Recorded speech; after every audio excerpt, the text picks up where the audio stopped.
আউযু বিল্লাহি মিনাশ শাইতানির রাজীম। অন্ধকার কি সত্যিই থামিয়ে রাখতে পারে? চোখের আলো না থাকলে কি পথ চলা থেমে যায়? থামে না। এই যে কিশোরটিকে দেখছেন, তিনি কিন্তু জন্মান্ধ।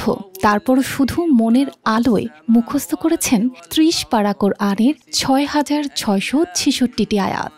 অর্জন করেছেন ইহকাল ও পরকালে হাফেজ হওয়ার সম্মান।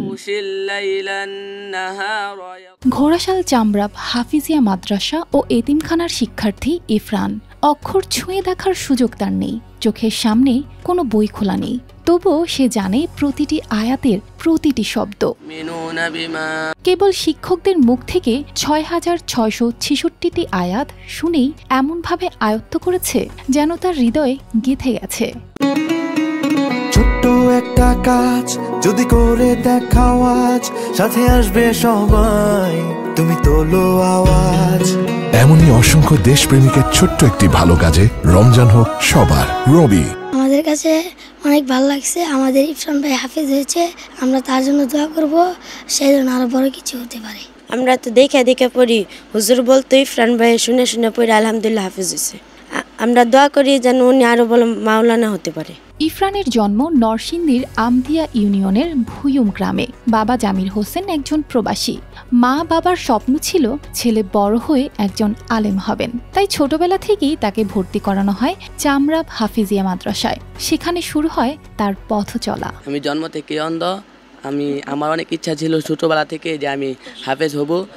আমার মায়েরও স্বপ্ন ছিল যে আমি হাফেজ হব। তাই আমার হুজুরদের মেহনতের কারণে এবং আমার চেষ্টার বদলে আমি হাফেজ হয়েছি। এবং আমি সবার কাছে দোয়া চাই, সবাই আমার জন্য দোয়া করবেন। আমাকে হুজুর এক এক করে বলে দিত, সে আজ শুনে শুনে আমি মুখস্থ করেছি। এই যাত্রায় ইফরান একা ছিল না। মাদ্রাসার শিক্ষকরা তাকে অক্ষর ধরে ধরে শোনাতেন, ধৈর্য ধরে শেখাতেন। সহপাঠীরাও পাশে থাকত সব সময়। মাদ্রাসাটির ৫০ জন শিক্ষার্থীর মধ্যে একমাত্র দৃষ্টি প্রতিবন্ধী ইফরান, কিন্তু সে ছিল সবার মাঝে আপন, সকলের প্রিয়। তার অধ্যাবসায় দেখে অন্য শিক্ষার্থীরাও অনুপ্রাণিত হয়েছে। আমি প্রতিদিন মাগরিবের পর থেকে নিয়ে তাকে আমার কাছে আইনা বসাইয়া কোরআনের আয়াত থেকে একটা আয়াত করে বইলা দিতাম। তো একটা আয়াত সে শুইনা মুখস্থ করতো। দেখা গেছে আপনার অনেক সময় লম্বা সময় লাগতো। তো আমি আসলে বিরক্তি বোধ করি নাই, ঠিক আছে, কারণ আমি মনে করতাম যে আমি আমার সন্তানকে শিক্ষা দিচ্ছি। সেই মনে করে আমি তাকে একটা আয়াত বইলা দিতাম, সে হয়তো বা কিছু সময় লাগতো, সে আয়াতটা মুখস্থ করতো। তবে ভালো চিকিৎসা পেলে হয়তো সে ফিরে পেতে পারে দৃষ্টিশক্তি। মাদ্রাসার মুহতামিম জানিয়েছেন, কেউ যদি এগিয়ে আসে ইফরানের চিকিৎসার মাধ্যমে হয়তো তার জন্য নতুন এক দিগন্ত খুলে যেতে পারে। আমরা অনেকে চক্ষু থাকা সত্ত্বেও কোরআন শরীফ পড়তে পারি না, আর সে শুনে শুনে কীভাবে কোরআন শরীফ মুখস্থ করলো, এটা একটা অলৌকিক ব্যাপার।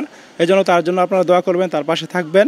এবং সে একবারে দৃষ্টি প্রতিবন্ধী, 100 জন্মান্ধ, 1%ও সে দেখে না।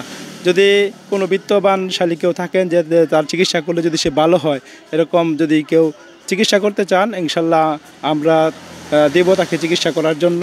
ইফরানের স্বপ্ন এখানেই থেমে নেই। তার একমাত্র ইচ্ছে বড় হয়ে একজন আলেম হওয়া। চোখের আলো না থাকলেও মনের চোখে সে দেখছে এক স্বপ্নের ভবিষ্যৎ।